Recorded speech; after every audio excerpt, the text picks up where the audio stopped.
এসব কি ভাই? পাবলিকলি বলছি, দুজনের একজন মিথ্যা বলছেন। এটা চলতে পারে না।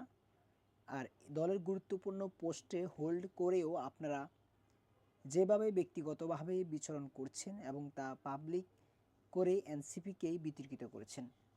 মানুষ এনসিপিকে নিয়ে যে স্বপ্ন বুনছে তা এভাবেই এনসিপিকে বিতর্কিত করার কাদের এজেন্ডা? সরি, চুপ থাকতে পারলাম না। এমনটি মন্তব্য করেছেন এনসিপি জাতীয় নাগরিক কমিটির সিনিয়র যুগ্ম সমন্বয়ক হান্নান মাসুদ।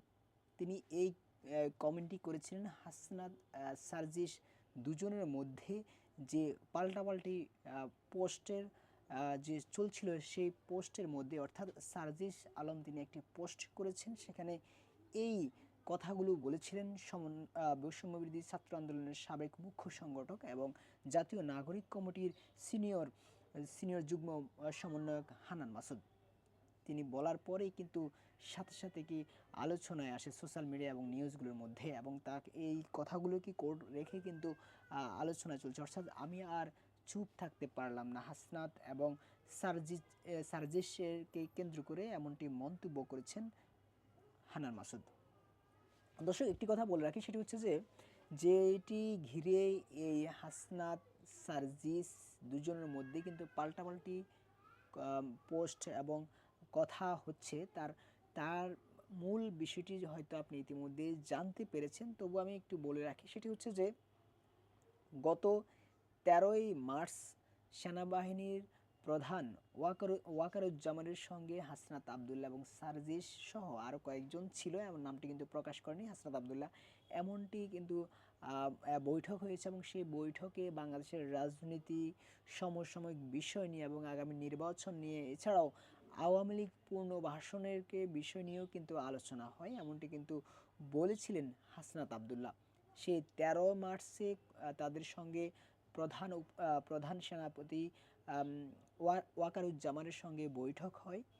সেই ১৩ তারিখের কথা ২০শে মার্চ, অর্থাৎ ৭ দিন পর প্রকাশ্যে আসে হাসনাত আবদুল্লাহর পোস্টের মাধ্যমে।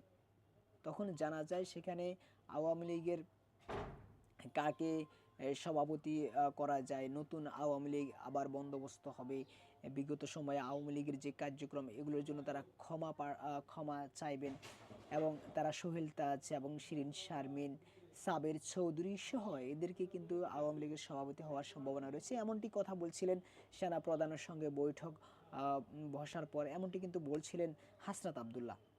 এরপর কিন্তু রাত প্রায় ওই সময়ে মেবি ২টার সময় কিন্তু এমন একটি ফেসবুক পোস্ট করেন। ফেসবুক পোস্টের পরেই কিন্তু পুরা সোশ্যাল মিডিয়াতে কিন্তু আলোচনা ঝড় ওঠে।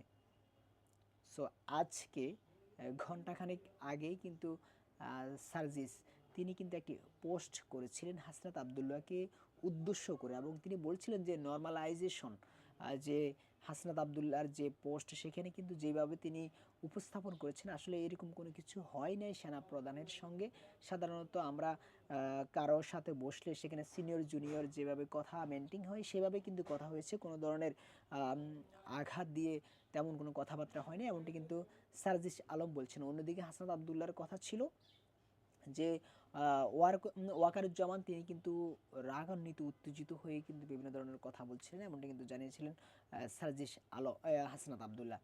এই যে সার্জিস আলম যে কিছুক্ষণ আগে যে পোস্ট করেছেন সেই পোস্টের নিচেই কিন্তু জনাব আব্দুল হান্নান মাসুদ বলছেন, এসব কি ভাই, এসব কি ভাই, এমন একটি আশ্চর্যবোধক প্রশ্ন রেখে কিন্তু তিনি দুজনের মধ্যে কিন্তু প্রশ্ন ছড়ে দেন, এবং বলা যাচ্ছে যে পুরো নতুন একটি রাজনৈতিক দলে মাত্র কয়েক মাস, এখনও এক মাসের বেশি সময় হয়নি, কিন্তু এই সময়ের মধ্যে তাদের নিজেদের মধ্যে কোন্দল শুরু হয়েছে।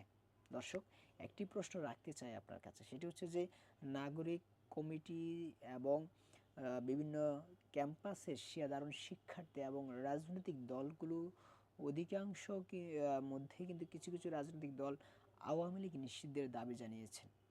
আপনার কি মনে হয় আগামী নির্বাচনের আগে রাজনৈতিক দল আওয়ামী লীগকে নিষিদ্ধ করার দাবি কি আপনিও কি একমত? জানাতে পারেন আমাদের কমেন্ট বক্সে। এ পর্যন্ত আপনাদের সঙ্গে ছিলাম আমি মিরাজউদ্দিন।